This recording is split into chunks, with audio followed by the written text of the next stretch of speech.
Nama saya Karl Kerleli, NPM 1215 5201 210058. Saya berkuliah di Universitas Kristen Indonesia Maluku, Fakultas Ilmu Komputer, Program Studi Informatika. Di sini saya akan membahas mengenai pengantar teknik informatika atau PTI. Di sini judul tugas teknik informatika dan kalkulasi hingga komunikasi.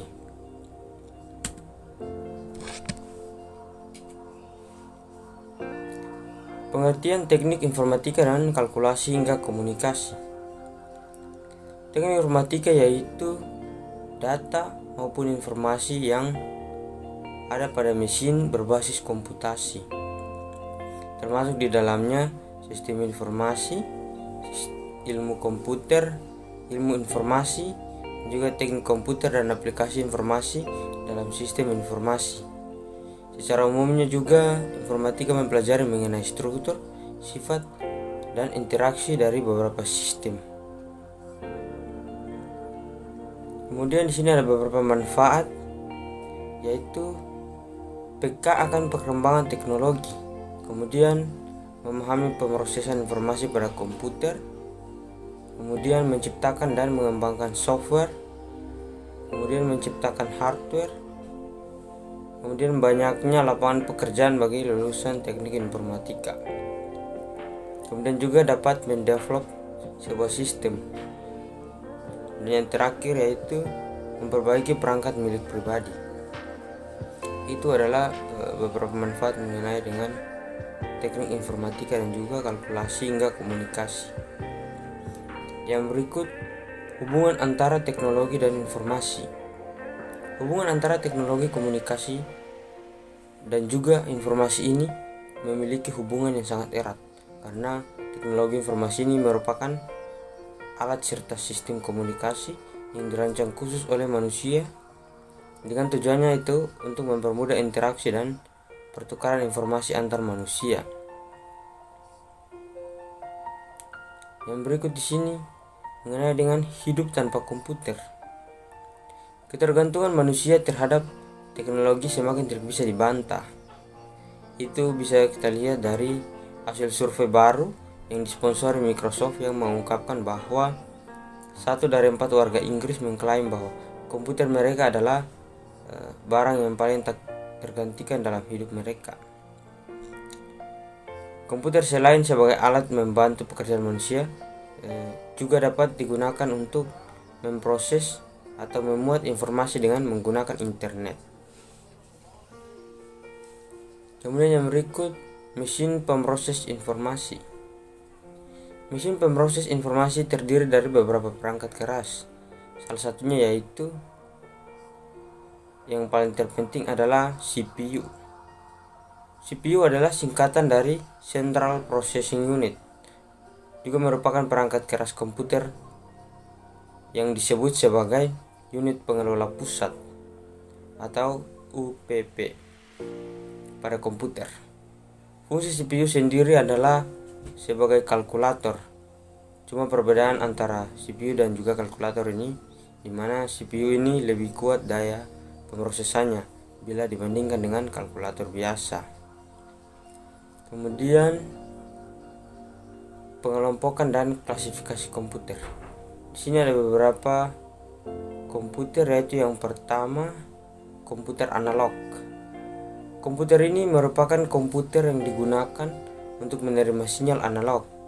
Biasanya digunakan untuk melakukan pengecekan data yang tidak berbentuk angka, karena data yang didapatkan adalah data yang bersifat gelombang. Itu adalah komputer analog. Kemudian yang kedua yaitu komputer digital. Data yang diterima dari komputer ini adalah data yang sudah berupa data digital, sedangkan fungsinya itu digunakan untuk mengolah data yang bersifat kuantitatif dalam bentuk angka, huruf, tanda baca, dan lain-lain. Itu adalah pengertian dari komputer digital. Kemudian yang ketiga yaitu komputer hybrid. Komputer juga merupakan komputer yang memiliki kemampuan dari komputer analog dan juga komputer digital. Komputer jenis ini juga diperuntukkan untuk pengolahan data yang sifatnya baik, kuantitatif maupun kualitatif. Dengan perkataan lain, data kuantitatif yang diolah menghasilkan data kualitatifnya dan juga sebaliknya. Kemudian di sini mengenai dengan klasifikasi komputer. Di sini ada beberapa, yaitu yang pertama microcontroller. Microcontroller memiliki semua peralatan pokoknya sebagai sebuah komputer dalam satu chip. Peralatan tersebut diantaranya adalah pemroses atau processing, kemudian memori, dan juga input dan output. Itu adalah microcontroller. Kemudian yang kedua yaitu mikrokomputer.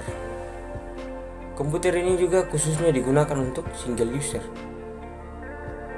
Biasa disebut juga dengan komputer desktop atau komputer pribadi.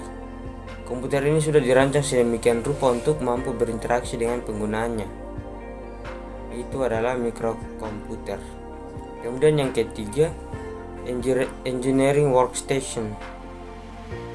Yaitu komputer ini lebih powerful apabila dibandingkan dengan komputer pribadi. Juga umumnya komputer ini digunakan untuk menjalankan aplikasi yang dipakai oleh para ahli teknik dalam melakukan perhitungan dan penyelesaian pekerjaannya. Kemudian mini komputer. Jenis komputer ini adalah komputer multi-user yang dalam spektrum komputasi berada di posisi menengah di bawah kelas komputer mainframe dan sistem komputer single user seperti komputer pribadi. Kemudian yang kelima, mainframe. Komputer ini dapat melayani ratusan penggunaannya pada saat yang bersamaan. Komputer ini mirip dengan mini komputer, namun lebih besar dan lebih mahal. Penggunaannya juga umumnya untuk pengolahan data dari suatu divisi atau perusahaan. Kemudian yang keenam atau yang terakhir yaitu superkomputer. Super ini merupakan komputer yang powerful yang ada. Aplikasi yang digunakan biasanya lebih cenderung untuk penelitian ilmiah. Komputer ini biasanya memiliki beberapa prosesor sekaligus untuk menjalankan tugasnya. Kemudian revolusi internet. Revolusi internet adalah perubahan dari teknologi mekanik dan elektronik analog ke teknologi digital, yang mana telah terjadi sejak tahun 1980-an. Revolusi digital ini juga telah mengubah cara pandang seseorang dalam menjalani kehidupan yang sangat canggih saat ini. Contohnya yaitu sebuah teknologi yang membuat perubahan besar kepada seluruh dunia. Dari mulai membantu permudahan segala urusan sampai membuat masalah karena tidak bisa menggunakan fasilitas digital yang semakin canggih ini dengan baik dan benar.